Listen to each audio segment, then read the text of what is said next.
As dusk began to settle over the hills, the auction finally drew to a close. The barn, previously alive with hushed conversations and the scuffing of footwear, now stood in near total silence. The auctioneer, weary and beaded with sweat, raised his microphone for the last time, his voice drained and mechanical. "All right, everyone. This is the final lot for today. A male German shepherd, without papers. His physical state is dire." A quiet settled over the few people who remained. In a steel cage pushed into a corner was a dog that seemed to cling precariously to life. His coat was thin and marred by scars in several places. Flies swarmed over old injuries that had never healed properly. His rib cage protruded like broken fingers beneath skin that was barely stretched over his frame. Most arresting, however, were his eyes, dull, vanquished, and past the point of fear. They were simply void. Nobody stirred. A pair of young handlers exchanged smirks. A real shame. He wouldn't even be useful for security. Probably better to just put him down. Standing near the barn's rear entrance was Elena Carter, 25. A reserved woman in a well-worn denim jacket. She watched the cage with her arms crossed and her gaze unwavering. She hadn't intended to make any purchases, having only accompanied a colleague to get out of her house for a bit. Yet, something about the dog captivated her. Her eyes met his, and the world seemed to decelerate. The room blurred, and the sounds around her muffled. Within that vacant stare, she perceived something she could not articulate. Something shattered, yet resilient. A mirror image, perhaps. A silent cry that was audible only to her. It was a familiar kind of quiet she had witnessed before, the type that follows a profound loss, when no more words can be spoken. And in that moment, she found she was unable to look away. The auctioneer coughed, already preparing to finalize his records. "No offers. Very well, then." He moves directly to $1. Elena's voice cut through the silence, causing heads to swivel in her direction. The auctioneer stared, taken aback. $1. All right. Sold. From the rear of the barn, a voice grumbled. That woman just acquired a heap of trouble. Elena offered no response. She simply approached the table and began to fill out the paperwork. The dog was moved onto the transport trailer with a notable lack of gentleness. He did not fight back. He was unable to. His limbs were slack, as if they were no longer a part of him. After being set down, he remained motionless, his breathing faint and shallow. One of the farmhands who assisted with the loading approached Elena as she waited by the truck. "Are you certain about this?" he inquired, his expression a mix of a smile and pity. "He'll be gone before the weekend is over." Elena did not reply. As the truck's engine rumbled and it started to move, she took the passenger seat.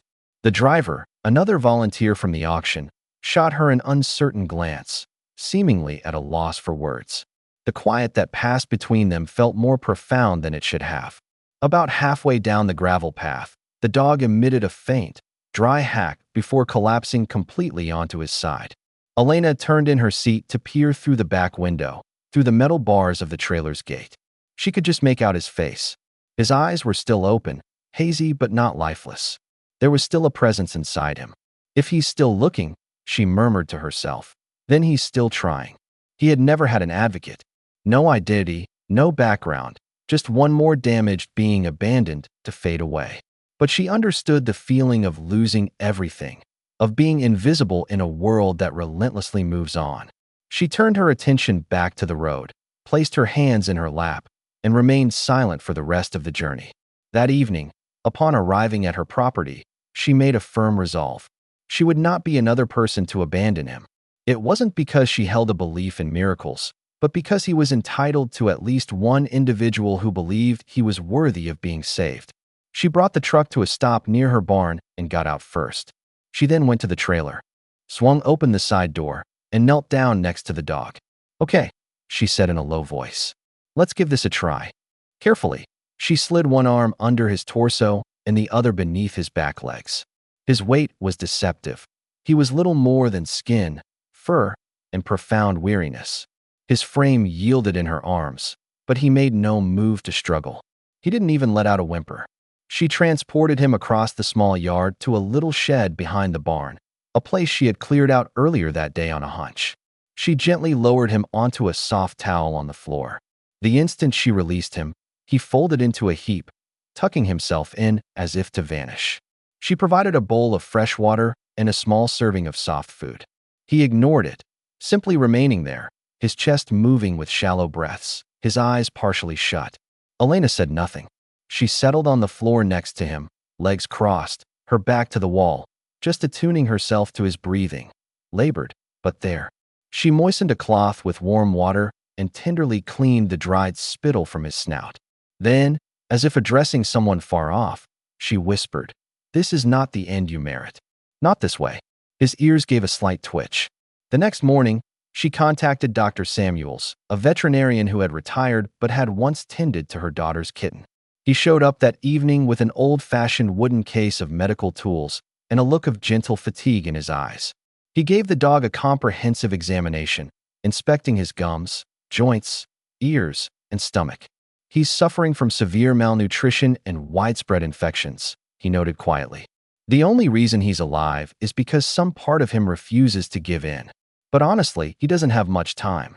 Elena gave a nod, her face impassive. "I don't need him to have a lot of time," she stated.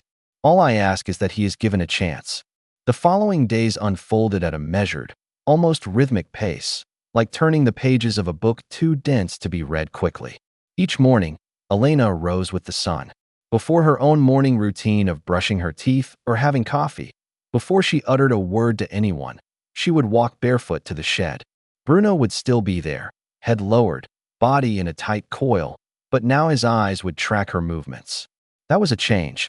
She would get down on her knees beside him and talk in a soft tone about the weather or about inconsequential things. The topic was irrelevant. What was significant was the sound of her voice, calm and reliable. She tended to his injuries with a saline rinse Dr. Samuels had provided. She used a soft bristled brush with warm, soapy water to clean the areas around his mange. She cleansed his paws, removed the discharge from his eyes, and applied salve with the gentleness of someone who understood vulnerability. He would sometimes flinch, but mostly he did not. The third day brought a single, whisper-light lick to her hand. She did not make a show of it. She just laid her hand on his head and kept it there for a moment longer than she usually would. Then, the fourth day arrived. She opened the shed door as usual, anticipating she would see him still curled in his corner. But a sight made her halt in the doorway, her breath catching in her throat. Bruno was on his feet. He was not stable. His legs trembled beneath him like young saplings in a breeze, yet he was standing. His nose was hovering above the food bowl. Then, with slow deliberation, he started to eat. Elena stood frozen. A feeling that was part disbelief and part awe constricted her chest. Her hand flew up to her mouth. It wasn't merely that he was eating, it was that he had made the choice to get up to do so. As if from deep within his being, he had affirmed that he was still present. Tears welled in her eyes before she could hold them back. She observed in stillness, worried that any noise would shatter the moment. And as he glanced up mid-chew and their eyes met, she saw it. A glimmer, a small spark, the determination to survive. That evening, she brought him another meal with a bit of a supplement mixed in. When she extended her hand to his head, he leaned into her touch. "Just a fraction. You're doing more than surviving," she murmured. "You're putting up a fight." She offered a faint smile. "Bruno, that will be your name. Strong and brave, just like you." His recuperation was not a sudden event. It never is. On some mornings, Bruno appeared more vigorous, his tail giving a slight wag, his ears pricked. On other mornings, he would hardly raise his head, as if the burden of healing was too great. But Elena was there regardless, with the same unwavering, quiet patience, always punctual. She started to incorporate small additions to her routine, staying with him a bit longer after he ate, grooming his coat even where the fur hadn't grown back, and humming tunes from her youth as he rested beside her. The distance separating them gradually diminished, not through grand displays, but in the way he no longer flinched at the sound of the door, and in the subtle shift of his body leaning toward her touch. News of the dog started circulating around the farm. It began as quiet remarks. "She's still looking after that dog. The poor animal is probably blind. I can't imagine why she's going to the trouble." But they started to take notice.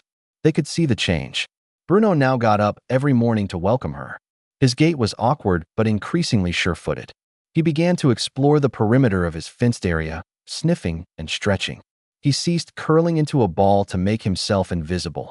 Instead, he occupied his space, even if it was just a small corner. One afternoon, Alina watched from her porch as he trotted, yes, trotted, across the lawn. It wasn't fast or elegant, but it was unrestrained. His coat, though still patchy, had a sheen in the sunlight, as if recalling its former glory. Dr. Samuel stopped by to see his progress and observed him from beyond the fence. "Well, I'll be," he muttered. "He's got a core of steel." Elena didn't respond. She just smiled, her gaze fixed on Bruno, because she understood it was more than just fur regrowing or muscle strengthening. It was self-respect. It was life, re-emerging one quiet beat at a time. Eventually, Dr. Samuels opened the gate and went inside. Bruno came toward him, composed and attentive, showing no fear. The old vet got down on one knee, running his hand over the dog's back and sides, assessing muscle development, healing wounds, and the gradual return of warmth to his body. Then, the nature of his touch shifted. His hands paused, pressing gently on a spot near the dog's hind leg. Narrowing his eyes, he gently separated the hair with 2 fingers, paused, and did it again. "Elena," he said, without looking up, "could you come here for a moment?" She crossed the yard, the gravel crunching under her boots. Dr. Samuels remained kneeling, his eyes focused and still. "There's something here," he said softly. She knelt beside him and saw as he cleared a small section of fur. Initially, it seemed to be a light-colored scar, but it wasn't uneven or misshapen. It was circular, balanced, and looked deliberate. Then a ray of sun caught it at the right angle, and she saw it. Beneath the skin was a tattoo of faded black ink, a series of numbers and letters, nearly imperceptible unless one knew to look for it. The shed grew still. A breeder's mark. Dr. Samuels identified it after a moment.